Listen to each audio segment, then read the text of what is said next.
مسلم نے ابو موسیٰ اشعری رضی اللہ عنہ سے روایت کی ہے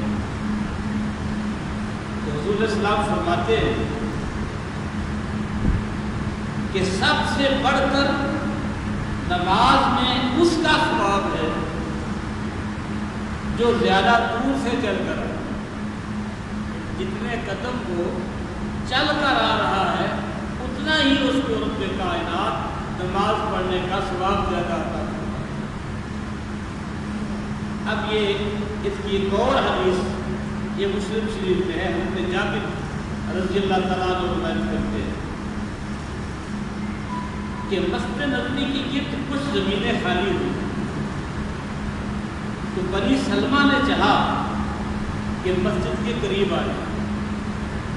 یہ خبر نبی صلی اللہ علیہ وسلم کو پہنچی، فرمایا مجھے خبر پہنچی ہے کہ تم مسجد کے قریب اٹھانا چاہتے ہو۔ عرض کیا یا رسول اللہ ہاں ارادہ تو ہے۔ فرمایا اے بنی سلمہ اپنے گھروں میں رہو، تمہارے قدم لکھے جائیں گے۔ دوبارہ اس کو فرمایا، دو بار اس کو فرمایا۔ بنی سلمہ کہتے ہیں لہذا ہم کو گھر بدلنا پسند نہ آیا۔ اس کا مفہوم یہ ہے کہ گھر ان کے دور تھے، مسجد نبوی کے گرد کچھ جگہ خالی ہوئی، کچھ لوگ چلے گئے تو ان کا ذہن یہ تھا کہ وہاں سے جگہ کو بیچ دیں اور یہاں مسجد کے قریب آ جائیں۔ وہاں کا کریم علیہ السلام نے فرمایا کہ نہیں تم ادھر ہی رہو، اتنا دور سے چل کر آؤ گے ثواب زیادہ ملے گا۔ یہ تو حکمت تھی کہ اس نے پڑھنا ہے زیادہ ہونا ہے، لیکن مطلب یہ ہے کہ ہم لوگ سستی کر جاتے ہیں، یار گھر دور ہے، آج یہ ہے آج وہ ہے۔ رسول صاحب نے فرمایا ایک تو ہر قدم پر 10 نیکیاں ملتی ہیں، اور دوسرا جب مسجد کے لیے گھر سے نکلتا ہے تو گھر پہنچنے تک اس کو نماز کا ثواب عطا کیا جائے۔ یہ حدیث رسول صلی اللہ علیہ وسلم کی طبرانی میں ہے، ابو امامہ رضی اللہ عنہ کے راوی ہے۔ حضور صلی اللہ علیہ وسلم نے فرمایا کہ صبح و شام مسجد کو جانا القسم جہاد فی سبیل اللہ، جیسے کوئی شخص اللہ کی راہ کے لیے جہاد کے لیے نکلتا ہے، اسی طرح جو شخص صبح و شام مسجد میں آتا رہتا ہے اس کا بھی اللہ کے ہاں ثواب ایسے ہے جیسے جہاد فی سبیل اللہ میں نکلا۔ اب یہ اگلی حدیث بخاری اور مسلم کی ہے۔ حضور صلی اللہ علیہ وسلم فرماتے ہیں جو مسجد کو صبح یا شام کو جائے اللہ تعالیٰ اس کے لیے جنت میں مہمانی تیار کرتا ہے، جتنی بار جائے۔ اب یہ مطلب کتنا واضح ہو گیا کہ مسجد میں بار بار آنے جانے والا شخص اس کی جب جنت میں مہمانی تیار ہو رہی ہے جتنی بار ہو جاتا ہے، اس کا مطلب یہ ہے کہ مرنے کے بعد خدا رب الجلال اپنے فضل و کرم سے اس کو جنت ہی عطا کرتا ہے۔ یہ حدیث ان لوگوں کے بارے میں ہے جو عشاء کی نماز پہ آتے ہیں، فجر کی نماز پہ آتے ہیں، اس وقت اندھیرا ہوتا ہے۔ حضور اسلام نے فرمایا، یہ ابو داؤد اور ترمذی میں حدیث ہے، سیاستہ کی کتب میں سے، جو شخص آقا کریم فرماتے ہیں جو لوگ اندھیریوں میں مساجد کو جانے والے ہیں، عشاء کی نماز کے وقت اندھیرا ہے، فجر کی نماز کے وقت اندھیرا ہے، جو لوگ اندھیریوں میں مساجد کو جانے والے ہیں انہیں قیامت کے دن کامل نور کی خوشخبری سنائے۔ ابن ماجہ انس رضی اللہ تعالیٰ عنہ سے اس کو روایت کرتے ابن ماجہ کی ہے۔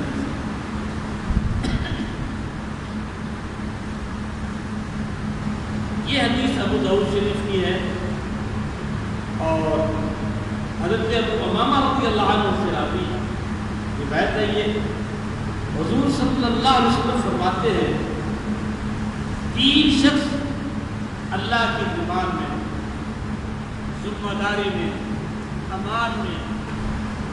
نمبر 1،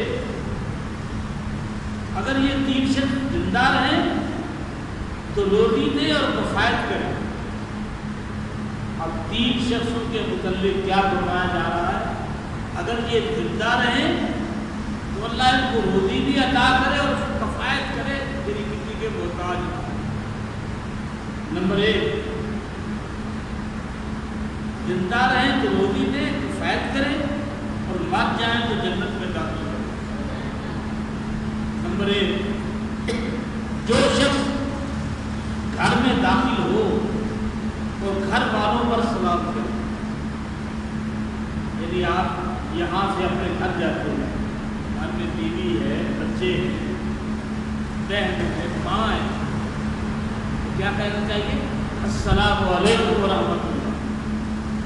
حضور فرماتے ہیں کہ جو شخص گھر میں داخل ہو اور گھر والوں پر سلام کرے، وہ اللہ کی زبان میں، ذمہ داری میں. جو شخص مسجد میں جائے وہ بھی اللہ کی زبان میں، اللہ کے گھر میں بیٹھا ہوا ہے. اور جو اللہ کی راہ میں نکلا وہ بھی اللہ کی زبان میں. اور سنیں، یہ حدیث ابو داؤد کی ہے، اس میں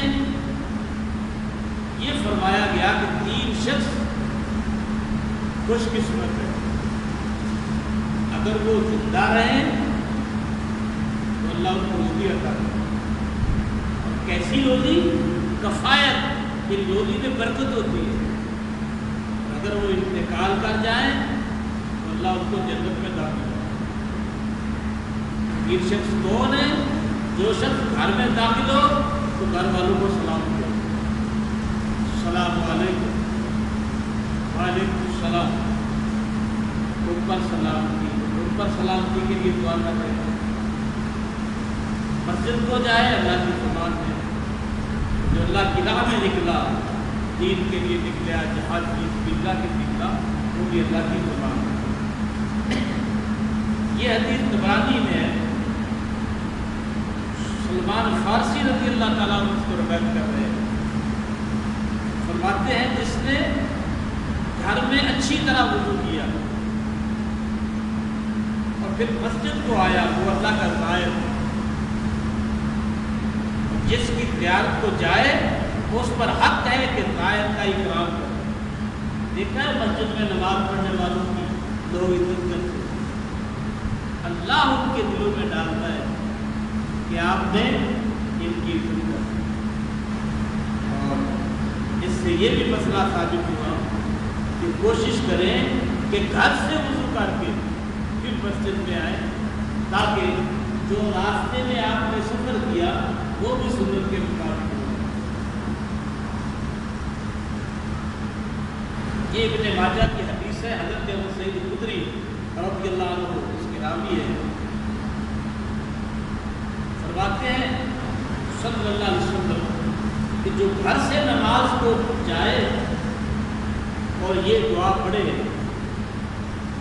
اللہم انی اسألک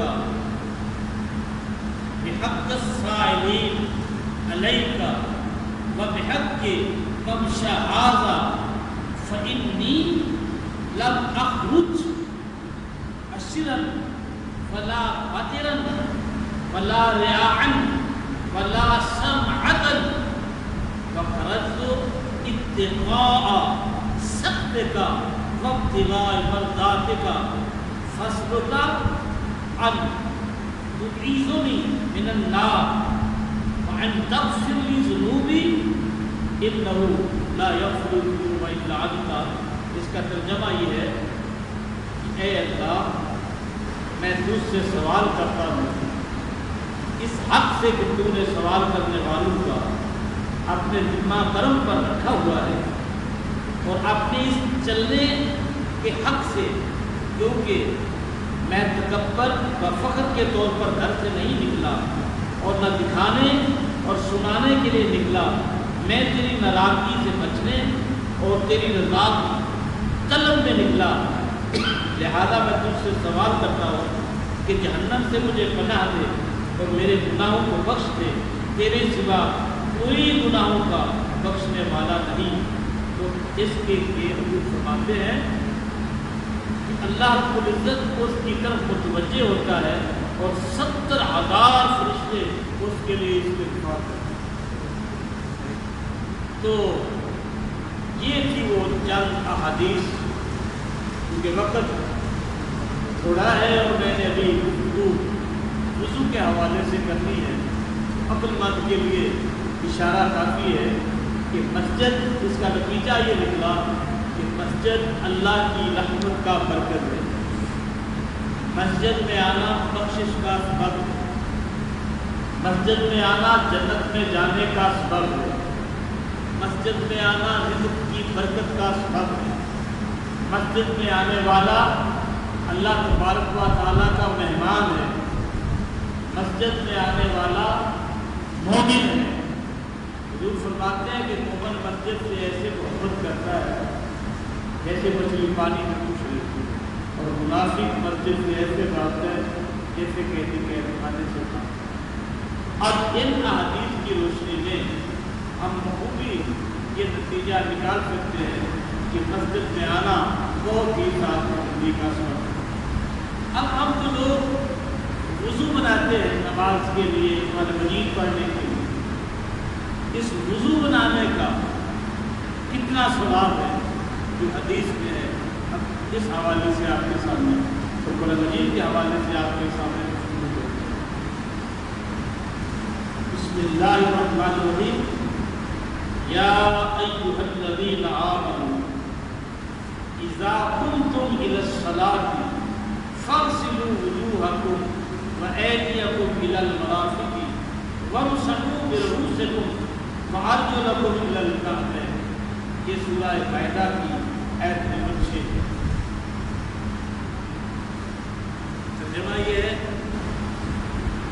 اے ایمان والو، جب تم نماز پڑھنے کا ارادہ کرو اور وضو نہ ہو تو اپنے منہ اور کونیوں تک ہاتھوں کو دھو اور سروں کا مسح کرو اور ٹخنوں تک پاؤں کو دھو۔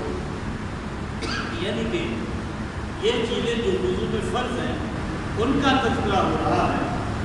اب یہ بتانا چاہتا ہوں کہ وضو کے اور وضو کی برکات کیا ہے۔ جب آپ وضو بنا لیتے ہیں میں اس کی تشریح میں اس لیے نہیں جانا چاہتا، ہم الحمدللہ مسلمان ہیں، وضو کرنے کا طریقہ ہمیں آتا ہے۔ اب حدیث کی روشنی میں یہ ہے کہ وضو جو ہے اس کے فضائل کیا ہے۔ یہ حدیث جو اب آپ کے سامنے پیش کر رہا ہوں یہ بخاری شریف میں ہے، مسلم شریف میں ہے اور حضرت ابو ہریرہ رضی اللہ تعالیٰ عنہ سے روایت ہے۔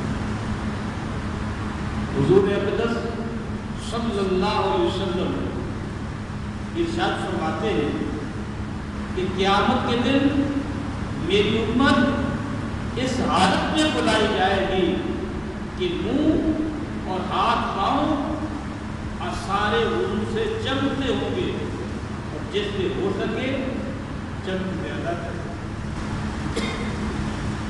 اب اس حدیث کا مفہوم یہ ہے، جب قیامت قائم ہوگی لوگ اکٹھے ہوں گے تو آدم علیہ السلام سے لے کر حضور تاجدار انبیاء تک، پھر ان کی امتی اور پھر ساری مخلوق اس دن ہوگی۔ جب ساری اللہ کی مخلوق ہوگی تو یہ جو حضور اکرم صلی اللہ علیہ وسلم کی امتی ہے ان کا مقام کیا ہوگا کہ ان کے منہ اور ہاتھ اور پاؤں سارے وضو سے چمکتے ہوں گے۔ یعنی کہ جس طرح بیٹری سے شعاعیں نکلتی ہیں امت محمدیہ، ان کے چہرے چمک رہے ہوں گے، ہاتھ چمک رہے ہوں گے، پاؤں چمک رہے ہوں گے۔ قرآن مجید جب پوچھیں گے تو بتایا جائے گا کہ آخر الزمان اور امام الانبیاء جناب محمد مصطفیٰ صلی اللہ علیہ وسلم کی امتی